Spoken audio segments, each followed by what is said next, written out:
One night, the silence of the street was broken by a scream that came from inside a small house. Neighbors peeked through their windows, afraid to intervene. Inside, a husband shouted at his wife, insulting her and ordering her to stay quiet. He told her to cover her bruises with makeup and dark glasses so that no one would notice.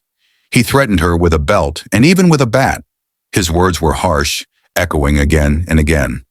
"Clean yourself up," he said. "Hide the marks. Be ready. If not, I will hurt you more." Outside, a young boy gathered all his courage and spoke out. His voice trembled, but it carried truth. He said the man had struck the woman with brutal force. His words, though small, were heavy. They reached the ears of the police officers who had just arrived. The sergeant and the commander exchanged uneasy looks. They asked the boy if he was certain of what he had seen. They warned him that accusing a powerful man was dangerous. Some neighbors whispered among themselves, saying it was safer to stay quiet than to get involved. In the middle of this tension, another passerby appeared. He approached calmly and spoke kindly to the woman. He asked her name. With a faint voice, she answered, sharing only the nickname by which people called her. For a brief moment, kindness softened the heavy air. But then another figure arrived. His voice was commanding and filled with arrogance. He demanded to know who the stranger was and why he was speaking to his wife. He declared that he himself was the police and that no one could stand against him. Fear returned to those watching from the shadows. The passerby, however, did not step back. He stood firm, speaking with quiet strength.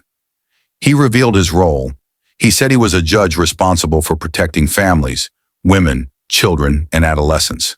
His words carried true authority.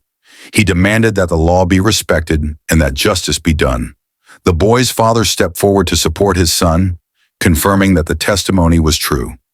Slowly, the silence of the neighbors began to break. Truth was no longer something they could hide from. The judge lifted his voice once more.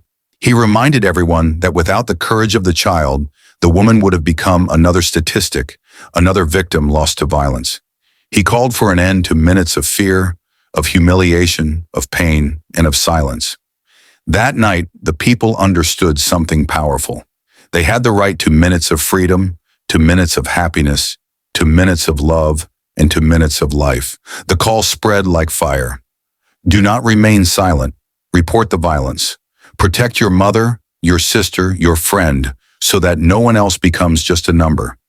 And remember this, silence helps the abuser, but your voice can save a life. Speak out because tomorrow might be too late.